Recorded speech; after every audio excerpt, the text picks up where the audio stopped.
Hello साथियों, मैं मंजित भास्कर एक बार फिर से स्वागत करता हूं आपके अपने परिवार शिखर एकेडमी में। तो हम पढ़ रहे थे औसत के बारे में। हमने पढ़ लिया था कि औसत होता क्या है। औसत होती थी एक बीज की संख्या, जैसे मैंने लिख देता हूं 1 2 3 4 5। ठीक है जी। तो इसमें औसत बताना था कि औसत होता क्या था। तो औसत थी क्या, इसमें एक बीज की संख्या। एक तरीका तो ये बताया था मैंने, क्या बताया था कि यदि संख्या क्रमागत हो तो जो बीच की संख्या होती है वो हमेशा क्या होती है, औसत होती है। पहला तरीका तो आपका ये था औसत निकालने का। दूसरा तरीका क्या था कि यदि संख्याएं क्रमागत हो या क्रमागत भी ना हो, या उनमें अंतर बराबर बराबर आ रहा हो, 2 का आ रहा हो, 4 का आ रहा हो, 3 का आ रहा हो, 10 का आ रहा हो, तो क्या करना था, पहली संख्या लेनी थी और आखिरी की संख्या यानी कि 5 और 1 दोनों को जोड़ देना था बटे 2, यानी कि 6/2 करके आप निकाल सकते थे। आपका औसत आ गया 3। तो यही क्वेश्चन, इसी टाइप का क्वेश्चन आपसे पीईटी की जो 16 तारीख का जिसका भी एग्जाम हुआ था पीईटी का, उसकी सेकंड मीटिंग में पूछा गया था आपसे यही वाला क्वेश्चन, इसी टाइप का क्वेश्चन कि यदि 7 संख्याओं का औसत 24 है तो बड़ी संख्या ज्ञात कीजिए। इस टाइप का क्वेश्चन आपसे पीईटी के एग्जाम में पूछा गया था। तो चलिए अब हम बढ़ते हैं अपने आगे आगे की तरफ, यानी कि अगले क्वेश्चन की तरफ। क्वेश्चन आपसे जो पूछे जाएंगे, मैंने एक बात और बताई थी जो आपको इंट्रोडक्शन क्लास दी थी कि जब भी कोई भी आप चैप्टर उठा लो, अपनी मैथ की बुक का कोई भी चैप्टर उठा लो, तो उसमें एक बेसिक फॉर्मूला होता है जिसके यूज करके हम पूरे चैप्टर को आसानी से कर सकते हैं। इसीलिए औसत का भी एक फॉर्मूला है। औसत का फॉर्मूला क्या है आपका, औसत बराबर पदों का योग, पदों का योग बटे पदों की संख्या। ये आपका एक फॉर्मूला है। ये फॉर्मूला ही आपके पूरे चैप्टर में काम आएगा, तो इसलिए इसे अच्छे से पढ़ लेना और समझ लेना। अब बढ़ते हैं हम, देखो पहले तो हमने किए थे क्रमागत संख्या वाले क्वेश्चन, अब बढ़ते हैं हम अपने ऐसे क्वेश्चन की तरफ जिसमें हमें फॉर्मूला लगाने की भी जरूरत पड़ सकती है। तो चलिए स्टार्ट करते हैं अपने, और साथियों बढ़ते हैं अपने क्वेश्चन की तरफ। क्वेश्चन क्या है आपका कि 10 व्यक्तियों की औसत आयु 30 वर्ष है। ठीक है जी। उनके साथ एक नया व्यक्ति और आ जाने पर औसत आयु 1 वर्ष बढ़ जाती है। नए व्यक्ति की आयु आपको बतानी है। तो सबसे पहले ना हम इसे बेसिक से सोल्व करेंगे कि बेसिक से इसे हम कैसे सोल्व कर सकते हैं। तो देखिए बेसिक से कैसे सोल्व करते हैं। हमारे पास सबसे पहले फॉर्मूला क्या था कि औसत बराबर योग बटे संख्या, योग बटे संख्या, यही फॉर्मूला था हमारा। ठीक है जी। हमारे पास ये फॉर्मूला था कि औसत बराबर योग बटे संख्या। अब समझना, 10 व्यक्तियों की औसत आयु 30 वर्ष है। औसत कितना दे रखा है, 30, योग यानी कि कितने का दे रखा, 10 का। तो इसकी मल्टीप्लाई यहां कर देंगे तो मैं निकाल लूंगा योग, यानी कि 10 व्यक्तियों का योग जो आ गया आपका 300 आ चुका। इसकी मल्टीप्लाई इसमें कर देंगे तो 300 आ चुका। अब हुआ क्या कि एक व्यक्ति और आ गया उनमें, पहले 10 थे, अब कितने हो गए, 11। ठीक है जी। हमने कहा कि अब 11 हो चुके। अब हमें यहां से क्या निकालना था, योग बटे संख्या थी, कितनी थी, पहले 30 थी, लेकिन जैसे ही नया व्यक्ति आया तो उसके आ जाने से 1 वर्ष और बढ़ गई, यानी कि 30 की बजाय अब कितनी हो चुकी, 31 हो चुकी। तो यहाँ पर कर दूंगा मैं 31। जब आप इसकी मल्टीप्लाई करोगे तो योग आ जाएगा आपका 11 एकम 11, 11 33 34, यानी कि 341। अब समझना, देखो ये तो 11 व्यक्तियों का योग है, ये 10 व्यक्तियों का योग है। यदि इन 11 में से मैं ये 10 घटा देता हूं, यानी कि इस 400 इस 341 में से ये 300 माइनस कर देता हूं, तो जो आपका 11वां व्यक्ति आया था नया, वही तो निकल के आ जाएगा। तो इसमें से अगर मैं 341 में 300 माइनस कर दूं तो 41 वर्ष, यानी कि जो नया व्यक्ति आया आपका वो कितने वर्ष का है, 41 वर्ष का है। तो ये तो था इसका बिल्कुल बेसिक तरीका, ये था इसका क्या, सबसे बेसिक तरीका। अगर आपको इसको आसान करना है और, तो आपको करना क्या है, जो हम आगे क्वेश्चन करेंगे वो ऐसे ही करेंगे जैसे मैं अब बता रहा हूँ। 10 व्यक्तियों को औसत आयु 30 वर्ष है, तो 10 का योग हो जाएगा 30 गुणा 10। ठीक है सर। उनके साथ एक नया व्यक्ति और आ जाने पर, नया व्यक्ति आ गया तो 1 वर्ष क्या होगी, बढ़ चुकी इनकी औसत आयु। तो एक व्यक्ति आया तो व्यक्ति कितने हो गए, 11, और औसत आयु कितनी होगी, 31। भाई जी इन 11 में तो यदि आप ये 10 माइनस कर दो, जो नया व्यक्ति आया वो निकल के आ जाएगा। इसकी मल्टीप्लाई करोगे आपका 341 और माइनस 300, तो 341 में 300 गए तो आपका बचा 41 वर्ष, यानी कि जो आपका नया व्यक्ति आया है उसकी आयु कितनी है सर, आपकी 41 वर्ष है। तो ये था आपका क्वेश्चन जो बेसिक से बताया और सिंपली मेथड से भी, जिससे आप आसानी से कर सकते हो। अब बढ़ते हैं नेक्स्ट क्वेश्चन की तरफ अपने। चलिए अब आपका नेक्स्ट क्वेश्चन है कि 20 व्यक्तियों की औसत आयु 25 वर्ष है। 20 वर्ष औसत आयु के 5 व्यक्ति और उनके साथ आ जाएं तो सबकी औसत आयु कितनी होगी? तो हम सबसे पहले इनका योग देख लेंगे कि 20 की औसत आयु कितनी है? 25 वर्ष, यानी कि 20 का योग हो जाएगा 20 गुणा 25। ठीक है जी। अब उसने क्या कहा कि 20 वर्ष आयु के 5 व्यक्ति और उनके साथ आ जाएं, तो 20 वर्ष के और आ चुके कितने व्यक्ति? 5 व्यक्ति। तो टोटल व्यक्ति देखो 20 तो यहाँ थे और 5 यहाँ से आ चुके हैं, लिख रखे 20 व्यक्ति हैं और 5 व्यक्ति हैं, तो कितने हो गए टोटल? 25 व्यक्ति हो गए। टोटल कितने व्यक्ति हो गए आपके? 25 व्यक्ति हो गए, क्योंकि उसने पूछा था कि उनके साथ आ जाए तो सबकी औसत आयु, क्योंकि औसत पूछा था। वो औसत क्या होता है? देखो यहाँ से भी योग निकल जाएगा और ये जब इसे जोड़ोगे तो इसका और इसका योग दोनों का इकट्ठा हो जाएगा। तो मैंने क्या किया, इन दोनों को जोड़ा, इन दोनों को मल्टीप्लाई की क्या पहले तो 25 दूनी 50, यानी कि 500 तो ये हो चुका आपका, और 20 पंजे 100 प्लस 100 ही हो चुका और बटे 25। ठीक है जी। अब जब आप दोनों को ऐड करोगे तो ऐड करने के बाद आ जाएगा आपका 600 बटे 25, बचे काट दो से 25 दूनी 50 और 25 चौका 100। तो आपकी जो औसत आयु आ चुकी, यानी कि 20 वर्ष के और 20 व्यक्तियों और इन 5 व्यक्तियों की जो औसत आयु आ चुकी मिला के आपकी, वो टोटल आ चुकी 24 वर्ष। ठीक है जी, यहाँ आ चुके आपके 24 वर्ष। क्यों? क्योंकि 20 व्यक्ति तो थे 25 वर्ष के औसत आयु के और 5 व्यक्ति थे 20 वर्ष के औसत आयु के। तो दोनों की गुणा करके इनका योग निकाला, इनकी दोनों गुणा की, इनका योग निकाला। योग निकालने के बाद टोटल संख्या से भाग दिया, यानी कि पदों का योग, यानी कि पदों का योग आ गया था 600 और बटे पदों की संख्या कितनी आ चुकी थी? 25। तो जब आप 25 से भाग दोगे तो आपका आंसर आ चुका 24। तो आप ऐसे आसानी से इस क्वेश्चन को कर सकते हो। चलिए सर, अगला क्वेश्चन आपका है कि यदि ए, बी, सी, डी और ई 5 क्रमागत विषम संख्याएं हो, ए, बी, सी, डी 5 क्रमागत विषम संख्याएं हो, तो उनका औसत कितना होगा? तो आपके ये ऑप्शन है कि ए, ऑप्शन नंबर 1 5 ब्रैकेट में a + 4 a b c d बटे 5, और जी 5 ए ब्रैकेट में a + b + c + d और a + 4। तो इनका औसत कितना होगा? देखिए वैसे तो देखने में भले ही हार्ड लग रहा होगा, तो इसे आसानी से देखो, समझो। यदि 5 क्रमागत संख्याएं हैं तो पहली संख्या तो इसका मतलब a होगी, जाहिर सी बात है कि पहली संख्या a होगी। दूसरी संख्या क्या है? b। लेकिन एक बात और भी तो बोली इसने, विषम और क्रमागत विषम संख्या बोल ली। तो इससे अगली विषम संख्या क्या होनी चाहिए? यानी कि b की वैल्यू क्या होनी चाहिए? a + 2 होनी चाहिए। ठीक है जी। c की वैल्यू क्या होनी चाहिए? a + 4 होनी चाहिए। क्यों होनी चाहिए? क्योंकि क्रमागत है, विषम संख्या में दो का अंतर होता है, आपने देखा होगा 1 3 5 7, तो इनमें अंतर कितने का है? दो का है सब में। तो इसलिए यहाँ पे भी 2 का अंतर, यहाँ पे भी 2 का अंतर और यहाँ पे भी 2 का अंतर। उसके बाद अगर डी संख्या की बात करें तो कितनी होगी? a + 6, और ई संख्या की बात करें तो a + कितनी होनी चाहिए? 8। अब उसने औसत पूछा था इनका, क्या पूछा था आपसे कि इनका औसत कितना होगा? देखो औसत मैंने बताया था, जो बीच की संख्या होती है वो औसत होती है। बीच में क्या आ रहा है? सी आ रहा, यानी कि सी का मतलब a + 4 आ रहा, तो इसका मतलब हमारा आंसर डी से ही हो जाएगा। या अगर आप ऐसे नहीं निकाल सकते तो मैंने बताया था, जब क्रमागत होती है पहली संख्या ली और लास्ट की संख्या ली, यानी कि a + 8 और किससे 2 से क्या कर दिया ऐसे भाग, 1 a 2a + 8 बटे 2।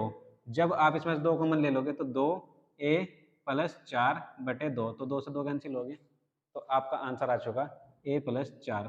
तो ये क्वेश्चन वैसे तो बहुत आसान था, लेकिन देखने में थोड़ा सा हार्ड लग रहा था, तो देख लीजिएगा।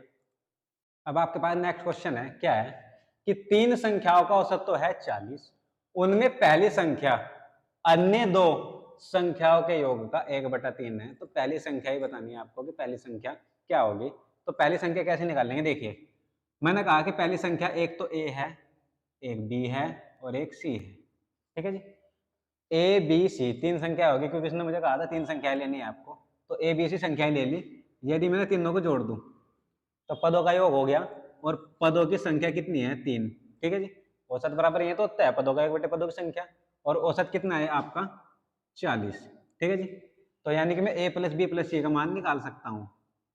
a + b + c का मान कितना आ जाएगा? 4 × 12 यानी कि 120। ठीक है जी।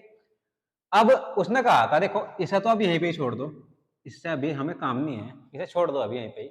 अब उसने कहा कि ये बताओ उनमें से पहली संख्या जो है, यानी कि a की बात कर रहा है वो, पहली संख्या अन्य 2 संख्याओं के योग, अन्य 2 संख्या क्या हो जाएंगे? b + c के योग का 1/3 है। ये है ना 1/3, तो जिसके साथ कावड़ जुड़ा रहता है ना सर, आपको मल्टीप्लाई भी उसी में करनी है, यानी कि 1/3 ही हो गया। बस इसकी मल्टीप्लाई यहाँ कर दोगे तो 3a बराबर b प्लस सी। लो जी, अब आप क्वेश्चन आपका हो चुका। कैसे? b प्लस सी की वैल्यू कितनी दे दी? 3a। तो यदि मैं इसे यहाँ पे रख दूँ b प्लस सी को, यानी कि a प्लस 3a बराबर 120। ठीक है जी, 3 और 1 4, यानी कि 4a की वैल्यू कितनी आ गई? 120 और 4 तिया 12, यानी कि a की वैल्यू कितनी आ गई? 30। लो जी, आपसे ये पूछा गया था कि पहली संख्या क्या होगी, तो पहली संख्या आपको मिल गई a का मतलब 30 और 30 ऑप्शन मतलब ऑप्शन नंबर डी। तो ये आपका क्वेश्चन हो चुका। चलिए बढ़ते हैं अब अपने नेक्स्ट क्वेश्चन की तरफ। चलिए सर बढ़ते हैं अपने नेक्स्ट क्वेश्चन की तरफ। 3 क्रमागत सम संख्या का योगफल इन तीनों के औसत से 28 अधिक है। तीनों संख्याओं में सबसे छोटी संख्या बताओ कौन सी होगी। तो इसे हम देखो आसान कैसे करते हैं। मैंने कहा कि पहली संख्या मेरी x हो जाएगी, दूसरी संख्या मेरी x प्लस 2 हो जाएगी और तीसरी संख्या मेरी x प्लस 4 हो जाएगी। ठीक है जी, ये मेरी तीनों संख्या है, क्रमागत भी हैं और सम भी हैं। तो मुझे बोला कि 3 क्रमागत सम संख्याओं का योगफल इन तीनों के औसत से 28 अधिक है। अच्छा, औसत कितना आ जाएगा इनका? x प्लस 2 आ जाएगा। क्यों? बीच की संख्या औसत होती है। क्यों? ये मैंने कैसे निकाला? क्योंकि ये तीनों की तीनों क्या है? क्रमागत है, और क्रमागत में मैंने क्या कर दिया? बीच की संख्या उठा ली। इसका मतलब x प्लस 2 क्या आ गया? इनका औसत। लो जी, x प्लस 2 आ गया इनका औसत। अब देखो ध्यान से कि 3 क्रमागत सम संख्याओं का योगफल इन तीनों के औसत से 28 अधिक है। योगफल कितना हो जाएगा इसका? x plus 2 plus x plus 4। योगफल इन तीनों के औसत से 28 अधिक है। तो योगफल है ना 28 अधिक, तो बराबर करने के लिए आपने क्या किया कि 28 इसमें ऐड कर दिया। ठीक है, ये बोला था आपको कि 3 क्रमागत सम संख्या का योगफल इन तीनों के औसत से 28 अधिक है।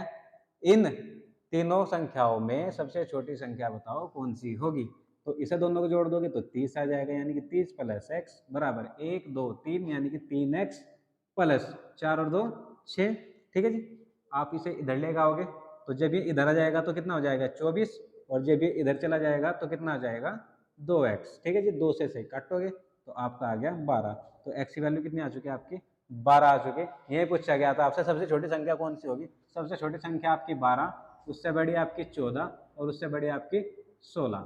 ठीक है जी, तो ये क्वेश्चन पूछा गया था आपसे, ये आ चुका आपका आंसर। देखिए अब आपसे अगला क्वेश्चन पूछा गया है कि 13 क्रमिक विषम पूर्णांकों की श्रृंखला में 7 पूर्णांकों का औसत 37 है। संपूर्ण श्रृंखला का औसत आपको बताना है, यानी कि आपको 13 क्रमिक विषम पूर्णांक दे रखे हैं और उस श्रृंखला का जो औसत दे रखा है उसमें सिर्फ 7 का ही औसत दे रखा, पूरी का नहीं दे रखा। पूरी का तो हमें ढूंढना है, पूरी का हमें बताना है। तो मैंने कहा ठीक है जी, आपको औसत दे रखा है 37। कितने का है ये? 7 का। अब जब क्रमागत होती है इसका मतलब औसत बीच की संख्या है, संख्याएं हैं 7, इसका मतलब 3 इससे आगे होनी चाहिए और 3 इससे पीछे होनी चाहिए ना। तो 37 से पीछे जो विषम संख्या आती है वो क्या होती है? 35। 35 से पहले आती है 33 और फिर 31। ठीक है जी, 31 33 35 37। इससे अगली विषम संख्या क्या आएगी आपकी? आपकी आ जाएगी 39 41 और 43। ये हो चुकी आपकी 7 क्रमागत विषम संख्या है जिनका औसत कितना था? 37 था। अब आपसे पूछा क्या है कि संपूर्ण श्रृंखला का औसत बताना। अब हमारे पास तो 7 ही है, इसका मतलब इससे ये तो पहली थी ना, यानी कि क्या थी? पहली। हमें क्या बतानी है? इससे आगे होल्ड लेके चलेंगे, यानी कि 13 में 6 और संख्या चाहिए हमें। ये तो अभी 7 ही है, समझ गए नहीं? 7 और 6 13 तभी तो होंगी। तो इसका मतलब 1 2 3 4 5 6 संख्याएं हमें अभी होल्ड लिखनी है। तो 43 से अगली संख्या क्या होगी? 45। 45 से अगली संख्या क्या होगी? आपकी हो जाएगी 47 49, उसके बाद 51 53 और 55। लो जी, ये आपकी संख्याएं हो चुकी। अब आपसे औसत पूछा था संपूर्ण श्रृंखला का, देखो 13 हो चुकी होंगी। 1 2 3 4 5 6 7 8 9 10 11 12 13। ठीक है जी, अब संपूर्ण श्रृंखला का औसत कैसे निकाल लोगे? सारी क्रमागत भी हैं, विषम भी हैं, अंतर भी बराबर है। तो 55 को और 31 को उठाओ, यानी कि 55 प्लस 31 और भाग किससे कर दो? 2 से कर दो। ठीक है जी, 5 और 1 6, 5 और 3 8 बटे 2। जब 2 से काटोगे 2 चौके 8 2 3 6, यानी कि आपका औसत आ चुका 43। लो जी, हो गया क्वेश्चन। चलिए जी, अब आपके पास नेक्स्ट क्वेश्चन है कि 3 क्रमागत सम संख्याओं का औसत a है। यदि 5 अगली सम संख्याओं को शामिल कर लिया जाए तो 8 संख्याओं का औसत कितना होगा? तो आपको क्या करना है? पहले कोई भी संख्या उठा लो, क्रमागत कोई भी संख्या उठा लो, मैंने कहा पहली संख्या में 2 ले लेता हूँ, दूसरी 4 ले लेता हूँ, तीसरी 6 ले लेता हूँ। अब इन तीनों संख्याओं को औसत की बात करूँ, यानी कि अगर मैं औसत कितना आ रहा था, ए का मतलब 4 आ रहा है यहाँ पे, ठीक है जी। अब उसने कहा यदि मैं इसमें अगली 5 संख्याएं और मिला दूं, अगली 5 संख्याएं कौन कौन सी होंगी, तो 6 के बाद 8, 10, 12, 14, 16, लो जी ये होगी। कौन कौन सी होंगी, दो देखो 10, 8, 10, 12, 14, 16, 5 होगी ना, 2 और 2 4 और 1 5।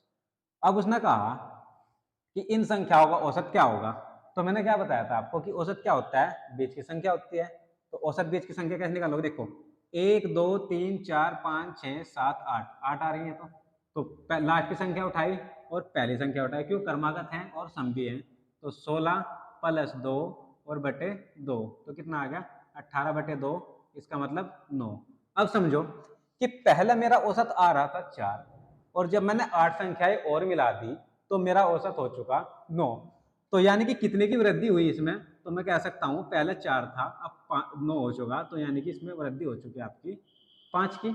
तो पहले जो औसत था वो ए था, हमने क्या मानना था, पहला औसत ए था हमारा, वो दे रखा था उसने, जो हमारा 4 निकला था वो कितना था, ए। अब 5 की वृद्धि और हो चुकी इसमें, यानी कि 5 और बढ़ चुका, तो आठों संख्याओं का औसत आ चुका आपका ए प्लस 5। तो आपका ऑप्शन नंबर डी सही हो जाएगा सर। तो अब देखते हैं अपना नेक्स्ट क्वेश्चन, इसे ध्यान से समझ लेना क्योंकि ऐसे क्वेश्चन एग्जाम में पूछे जाते हैं, ताकि आपका कोई भी क्वेश्चन मिस ना हो, तो इसलिए अच्छे से इसे समझ लेना, अच्छे से इसे देख लेना। नेक्स्ट क्वेश्चन है, 4 संख्याओं में पहली 3 का औसत 18 तथा अंतिम 3 का औसत 16 है, यदि अंतिम संख्या 19 हो तो प्रथम संख्या क्या होगी। तो मैंने कहा कि मैंने चारों संख्याएं मान ली, एक ए, एक बी, एक सी और एक डी। पहली 3 का औसत यानी कि इन तीनों का औसत, औसत कैसे निकाल लोगे, पदों का योग बटे पदों की संख्या बराबर 18। तो यानी कि ए प्लस बी प्लस सी की वैल्यू आपके पास आ चुकी है 18 या 54। अब अंतिम 3 का औसत इसे छोड़ दो, अब ये अंतिम 3 तो यही होगी ना आपकी, ठीक है जी। यानी कि b plus c plus d बटे पदों का योग बटे पदों की संख्या बराबर कितना आ गया 16। ये दे रखा था आपको इन 3 का औसत। अब करना क्या है, 16 से 48, यानी कि ए आपके आ चुके b plus c plus d की वैल्यू आ चुकी 48, ठीक है जी। अब उसने कहा था कि यदि आपके पास आखिरी की संख्या 19 हो, अंतिम संख्या 19 हो, यानी कि यहाँ पे क्या होना चाहिए आपका b प्लस सी प्लस 19 बराबर 48, ये इधर जाएगा माइनस हो जाएगा, b प्लस सी की वैल्यू आ जाएगी 98, 9 गए 9, 3 में 1 गया 2, ठीक है जी। आपके आ चुके 29। अगर यदि आप इस 29 को यहाँ रख दो उठा के, यानी कि b प्लस सी की वैल्यू को यहाँ पर रख दो, पुट कर दो यहाँ पे, तो a प्लस 29 बराबर 54, और इधर जाके माइनस का हो जाएगा a बराबर 14 बंद हो गए 5 और 4 में 2 गए 2, तो आपके औसत आ चुका कितना 25। यानी कि आपकी जो आखिरी संख्या है वो, सॉरी पहली संख्या है वो कितनी आ चुकी 25 आ चुकी। तो स्टूडेंट आई होप आपको ये वीडियो पसंद आई होगी। यदि आपको वीडियो पसंद आ रही है तो चैनल को लाइक करें, सब्सक्राइब करें और शेयर करना ना भूलें, ताकि हम आपके लिए और ऐसी अच्छी अच्छी वीडियो बनाते रहें। धन्यवाद।